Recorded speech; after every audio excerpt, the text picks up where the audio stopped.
Bonjour à tous, bienvenue à ce rendez-vous de l'actualité de la mi-journée sur l'ORTB. Et on ouvre avec ce pas important vers le numérique, cette loi portant code du numérique en République du Bénin. Ce code a été adopté à l'unanimité des députés en fin d'après-midi hier au Parlement. Il devrait entre autres, après promulgation par décret présidentiel, améliorer les services GSM, réguler Internet, le journalisme en ligne et les réseaux sociaux. À l'issue de ce vote, la ministre en charge de l'économie numérique et de la communication s'est dite satisfaite au détour d'une conférence de presse qu'elle a animée. Suivons un extrait de sa déclaration. Je voudrais dire à tous les utilisateurs du numérique au Bénin que le Bénin vient de franchir un pas important. Un pas important dans la promotion et le développement du numérique au Bénin. Il faut dire qu'avec cette loi, nous devons permettre aux utilisateurs du numérique d'utiliser tous les outils qui sont disponibles sans aucune crainte dorénavant. Parce qu'aujourd'hui, la cybersécurité est totalement encadrée et la même chose en ce qui concerne les entreprises. Les entreprises ont aujourd'hui l'arsenal juridique pour exercer au Bénin dans des conditions vraiment normales, sans crainte. Ce code va nous permettre également d'attirer les investisseurs. Après le numérique, parlons maintenant de données statistiques. L'Institut national de la statistique et de l'analyse économique, l'INSAE, organise depuis le début de cette semaine des journées de réflexion.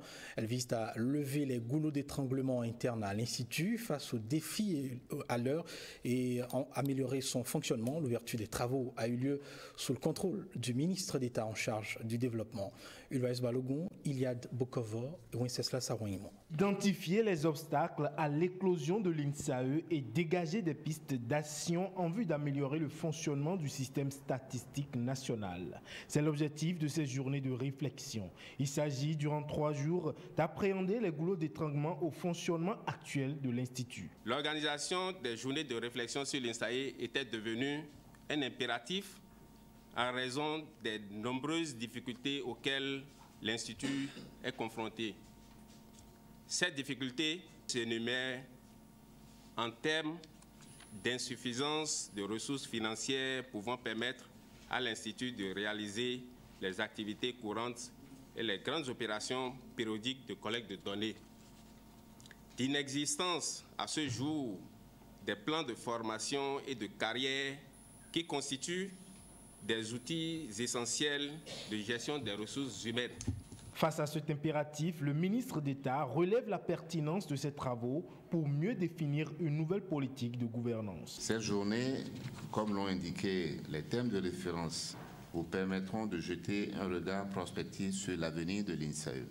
Elles s'organisent à un moment précis où le gouvernement, à travers le ministère du Plan du Développement, est engagé dans l'élaboration du Plan national de développement où la question statistique occupe un rôle central. Mis sous le terme la statistique au service de la nation pour un développement économique et scientifique durable, ces travaux vont permettre de dynamiser l'Institut national de la statistique et de l'analyse économique INSAE dans sa mission. Et on s'intéresse maintenant à ces défis de la capitale économique de notre pays, Cotonou, en proie à l'inondation, mais pas que. Un autre défi demeure pour la vitrine du pays, ces déchets qui jonchent les artères de la ville et les terre-pleins centraux et qui font partie désormais du décor. Après un tour de ville, le préfet du littoral s'est rendu à l'évidence de cette insalubrité sur son territoire.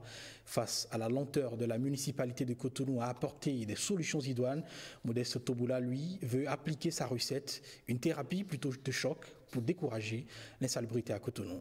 Brice Chibozo, Jean-Claude James.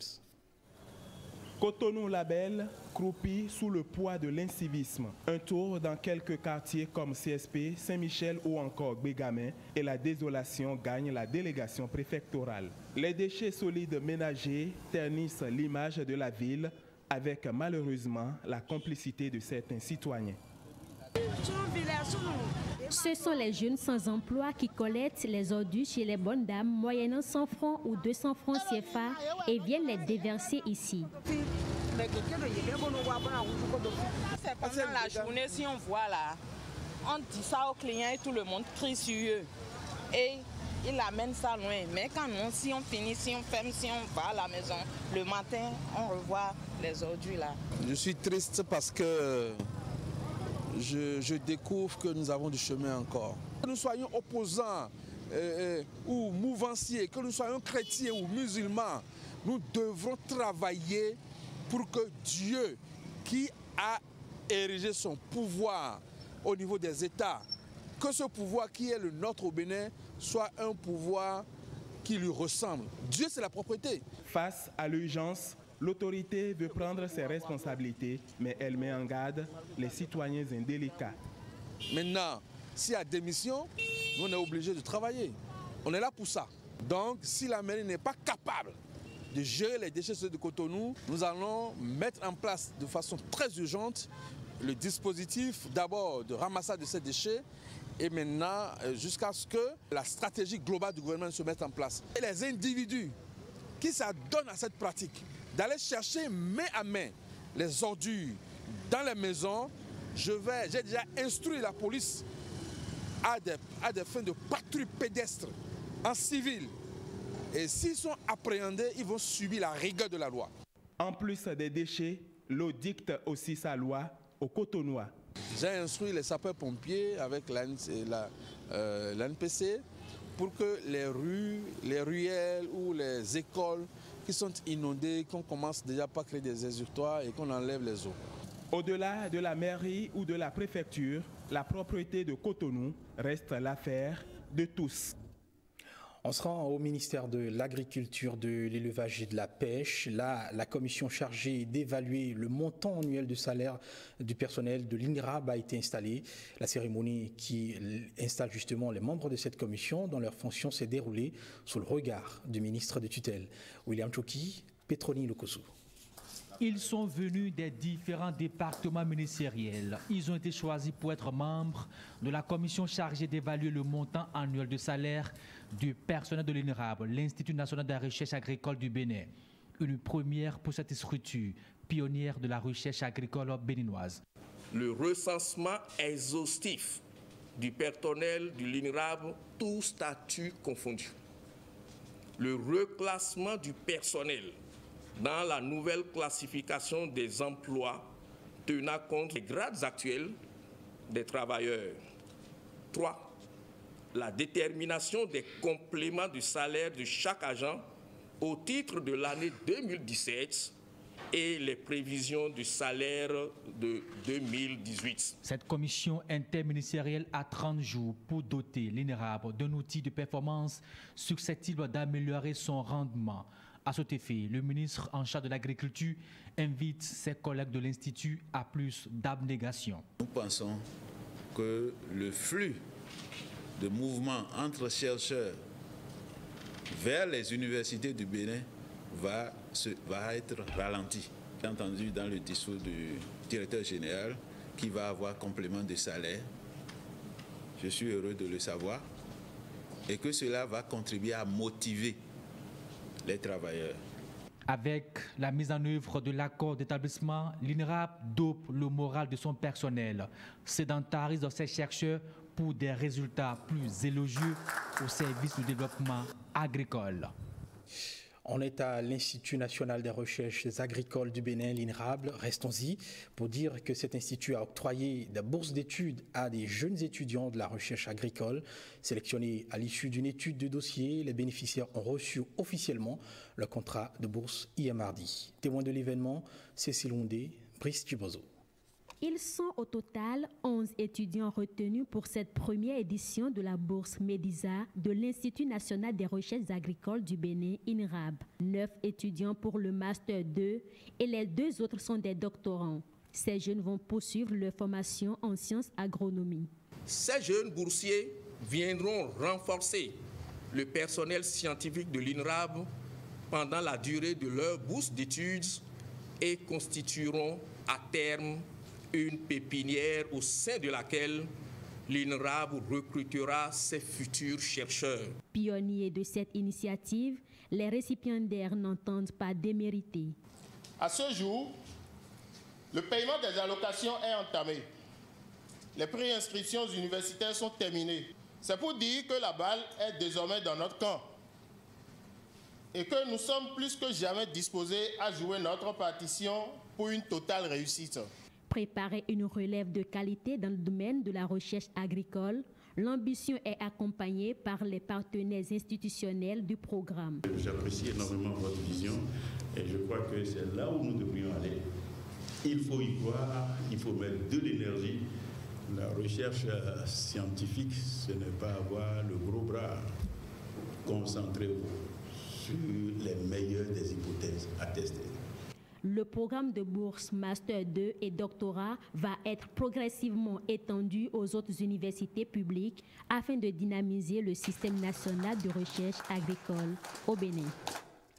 De l'INRAB, on se rend maintenant dans un autre centre de promotion agricole, l'IFDC, le Centre international pour la fertilité et le développement agricole. Eh bien, des réalisations de l'IFDC ont été visitées par le PDG de cette institution. C'est pour la première fois qu'il foule le sol béninois. À la faveur de cette visite inédite, Angle Scott a échangé avec les bénéficiaires du projet ACMA. Guillaume Avienon, Enoch Adondé. Angle Scott, président directeur général de l'IFDC, le Centre international pour la fertilité des sols et le développement agricole, visite les installations d'une huilerie à Sakété. Pour son premier séjour au Bénin, l'homme, accompagné de plusieurs responsables du projet ACMA, l'approche communale pour le marché agricole, vient constater de visu les réalisations de l'IFDC dans les communes de Sakété, mais aussi d'Ifraïn. L'avènement de l'ACMA a renforcé le partenariat Conseil communal, Union communale des producteurs dans la région de l'Ouémé-Plateau. Je crois que de poursuivre le dialogue entre les producteurs et au niveau communal et le dialogue entre vous, que les solutions peuvent se faire et qu'il y aura une suite dans votre longue aventure et surtout les défis, vous êtes capable de les atteindre pour que vous puissiez arriver à augmenter vos revenus. Augmenter les revenus des producteurs des communes de l'Ouémé et du Plateau, mais aussi du Zou, où opère l'IFDC, avec pour but une amélioration des conditions de vie de ces derniers. Une philosophie déjà traduite en actes par la mise en service récemment de ce magasin de stockage de 1000 tonnes à Ifraïn. Je peux vous dire que le processus de valorisation de ce magasin a démarré par l'élaboration d'un plan d'affaires triennal. Ce document a permis la déclinaison des activités par année. Avant la fin de l'année, l'IFDC annonce vouloir compléter son volet renforcement de la sécurité alimentaire par la formation des femmes de sa zone d'intervention sur la nutrition. Un autre sujet à présent, vulgarisation des documents écrits sur l'aviation civile aux extraits des normes internationales. Les acteurs de l'aviation civile du Bénin s'approprient le contenu de ces documents à Cotonou, et cela à la faveur d'un atelier. Compte rendu, Clotaire Awikoun, Alexis Segbéman et Benélia Lopon. Eu égale à la précision et la rigueur qui caractérise le domaine de l'aviation et notamment le décollage et l'atterrissage des aéronefs, la navigation aérienne proprement dite, la question de la bonne connaissance et de la bonne maîtrise des tests et autres procédures de l'aviation civile à l'aune des normes internationales établies ne souffre point d'aucun doute. Et c'est tout le sens du présent atelier de vulgarisation des tests en matière d'aviation civile au Bénin.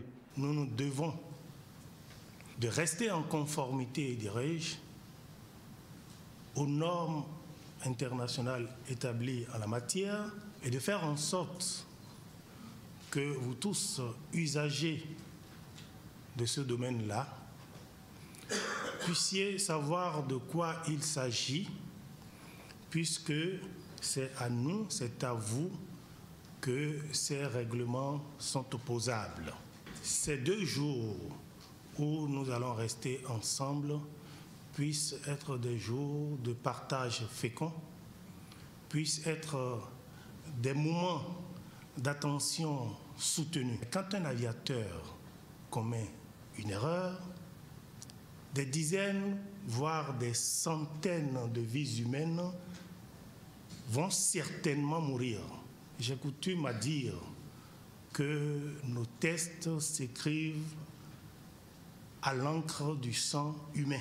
Je voudrais, tout en vous exhortant donc à comprendre cela et à lui donner sa valeur la plus grande, la plus méritée. Les acteurs impliqués dans les questions d'aviation civile chez nous, les responsables de l'Agence pour la sécurité de la navigation aérienne en Afrique et Madagascar, SECNA, de l'Agence nationale de l'aviation civile, ANAC, et autres acteurs à qui sont opposables ces règlements de tests de l'aviation civile se donnent 2 jours pour internaliser ces précieux documents écrits et se les approprier à souhait pour une sécurité aérienne librement partagée. Politique, à présent, le contenu du programme d'action du gouvernement au cœur d'une rencontre à Kandy entre le préfet de la Liborie et les différentes couches socio-professionnelles de la ville. Après l'étape de sa vulgarisation, eh bien, le Bénin révélé est à présent à sa phase d'appropriation. Reportage, Firmin Bassao, Judicaël Ayena. Le PAG, le programme d'action du gouvernement lancé le 16 novembre dernier, focalise ici les attentions. Sous l'égide du préfet de la Liborie, Mohamedou Moussa, les chefs services d'information des mairies des 6 communes du département, les représentants des jeunes, des femmes et des artisans, tous conviés à s'approprier le contenu de cet outil de développement. Cette boussole, bien élaborée et ambitieuse, de par la pertinence de son contenu, a besoin d'être partagée avec vous pour son internalisation parce qu'elle est porteuse d'espérance. Le programme Bénin révélé définit en effet les actions à mener au cours du mandat de 5 ans du président Patrice Talon en vue d'établir un cadre plus propice à l'éclosion des talents et du dynamisme des Béninois de manière à relancer durablement le développement du Bénin. Dans une démarche pédagogique, le contenu du PAG est présenté ici aux participants. C'est un très vaste programme qui demande du temps. À la jeunesse, nous demandons de la patience. Nous demandons un soutien sans faille au gouvernement pour lui permettre la mise en œuvre sereine, efficace et efficiente du Bénin révélé. Je ne saurais trop discourir, mais je voudrais dire à M. le préfet qu'il peut compter sur la commune de Kandy, sur le conseil communal, le maire et ses adjoints en tête. Le programme d'action du gouvernement, c'est des réalisations, c'est des droits, j'allais dire, mais c'est aussi des devoirs. Sans embâche, nous allons les accomplir. Les prochains jours, de telles rencontres seront organisées dans toutes les communes de la Liborie dans le cadre d'assistance conseil, promet le préfet de la Liborie. Sur un autre registre à présent, parlons du travail des enfants. Il est perçu comme un frein considérable au développement durable et une honte pour l'humanité. Malheureusement, avec le phénomène des enfants placés, communément appelé Vidomégan, eh bien, le travail des enfants reste bien ancré dans nos réalités. Alors une question, faut-il encourager ce phénomène en l'état ou plutôt le repenser? Dean Bouraïmon et Jean-Claude James ont posé cette question à Arsène Métenroué. Il est chef bureau pays de l'ONG Terre des Hommes Bénin. Je vous propose de l'écouter. Dans les temps anciens, ce phénomène-là avait une autre valeur, c'était une autre connotation. Nos parents étaient restés soit auprès d'un instituteur ou auprès d'un gendarme ou auprès d'un agent de la poste pour avoir accès à l'éducation, accès à l'enseignement. C'est ce phénomène-là qui a été un peu galvaudé de nos jours et qui ne profite pas du tout aux enfants, qu'il faut décourager avec la dernière rigueur. Ce n'est pas bien pour plusieurs raisons. Vous ne verrez aucun enfant Vidomégon aller à l'école. C'est pas possible, c'est rare. Parce qu'une nation qui n'est pas éduquée, une nation qui n'est pas scolarisée, est vouée au sous-développement, à rester dans le sous-développement. Pour les enfants eux-mêmes, leur dignité n'est pas respectée quand ils sont dans cette situation de Vidomégon. Certes, c'est vrai, les fonctionnaires, nos mamans, ont besoin d'une aide à la maison. mais ça peut se gérer autrement. Par le biais des pouponnières ou des centres d'accueil pour les enfants où la maman peut déposer son enfant et récupérer l'enfant à la sortie. Et il y a des personnes, il y a un professeur de renom dans ce pays, un professeur de pédiatrie en plus dans ce pays, qui a confié la garde de ses enfants à une bonne, mais c'était plutôt un enfant. Mais c'était déjà trop tard avant qu'il ne s'aperçoive que son enfant était malnutri. Mais ce n'était pas la nourriture qui manquait à la maison. Pour des enfants qui gardent les enfants, ou bien des personnes qui sollicitent l'appui des enfants pour garder leurs enfants, les dégâts sont énormes. Et parfois, c'est après coup qu'on se rend compte des dégâts. Je crois que c'est des choses qu'il faut éviter à tout prix. C'est la fin du BEPC, mais ça n'est pas la fin des examens de fin d'année. En cette période des examens, eh bien, beaucoup de candidats éprouvent de la peur, ils ont souvent le trac, ils se posent 1001 questions relatives à l'issue de leur examen, morceaux choisis de leurs préoccupations. Comment gérer le stress pour mieux affronter les différentes épreuves? À ces questionnements de candidats et même de parents de candidats, nous vous proposons quelques conseils pratiques d'un psychiatre d'adultes, le docteur Prosper Gandaro, recteur de l'université de Parakou. Il est au micro de Nestor Sella et Michael Nouati. Il y a des TP, il faut forcément avoir fait ces choses pour essayer donc de lier la théorie à la pratique. Ce sont des éléments déjà de gestion parce que ça vous donne une certaine assurance. Après, il faut forcément travailler dans un groupe. Le travail personnel est exigé, hein. Il faut travailler chez soi, mais il faut travailler également dans un groupe pour partager avec les autres collègues et mettre dans les groupes des gens qui ne sont pas forcément de votre niveau, des gens plus forts que vous et plus faibles également que vous, parce qu'à force d'expliquer, vous comprenez davantage les leçons. Il faut consacrer un peu plus de temps aux matières que nous n'aimons pas pour pouvoir les dominer. Et enfin, à la veille, c'est ça le plus important, il faut faire quelque temps après la chasse aux épreuves. C'est important. Et à la veille, de ne pas effectivement avoir une hygiène de vie. Il faut manger sain, équilibré. Il faut éviter les produits excitants, l'alcool, le café, le tabac, les drogues ne sont pas du tout une bonne chose pour avoir un bon équilibre. Il faut dormir. Ce n'est pas à la veille maintenant qu'il faut se mettre à veiller, et pendant ce temps, se servir de psychostimulants parce que vous avez appris celui-ci a utilisé tel produit, on va acheter tel autre produit. Les conséquences, c'est qu'à la veille, avec l'émotion, le stress, tous ces effets, tous ces produits donnent l'effet contraire et vous perdez toutes vos capacités. De la même manière, il faut faire du sport. C'est indispensable. Il faut avoir le moral, il faut positiver. C'est-à-dire, bon, c'est un examen, ce n'est pas un concours. Il faut avoir un mental de gagnant. Ce sont ces éléments qui amènent donc à maîtriser le stress et à réussir. Et on en vient à présent à ce fait plutôt étrange, ou plutôt même surnaturel ou mystérieux. Nous vous emmenons à Ouara, dans la commune de Gogounou. Là-bas, une femme, la quarantaine environ, disparue il y a 4 ans de cela. Elle a été retrouvée vivante sous les eaux d'un barrage il y a quelques semaines. La miraculeuse se porte plutôt bien, elle va naturellement à ses occupations, vous le verrez sur les images. Le récit d'une mystérieuse réapparition à l'aune d'un fait plutôt inhabituel avec Firmin Bassao et Judica Elayena. Mardi 22 octobre 2013, les populations de Ouara, un arrondissement de Gogounou dans le nord-est du Bénin, vivent ici un phénomène inhabituel. Dame Bignon portée disparue plusieurs semaines plus tôt est repêchée par les adeptes du culte Sambani au fond de ces eaux. 4 ans après, le souvenir d'une telle découverte reste vivace dans la mémoire des témoins. J'ai entendu parler depuis mon bas âge qu'il y a des phénomènes de ce genre qui se passaient, à savoir des gens qui disparaissent, qui sont détenus soit dans les forêts, soit dans l'eau, soit dans les grottes, soit même dans les trous de crabes, et qu'on les sortait. Ça me paraissait bizarre. Et c'est ainsi que, le 8 novembre, disons, je me suis rendu ici pour savoir comment les choses se sont passées. On m'a amené au niveau de ce barrage, que c'est ici qu'on l'a sorti. On est passé là, là où se trouve le grand arbre, là, et c'est là finalement, au bout, là-bas, au fond, là où vous voyez les deux arbres, c'est là qu'on l'a maîtrisé pour pouvoir la faire sortir.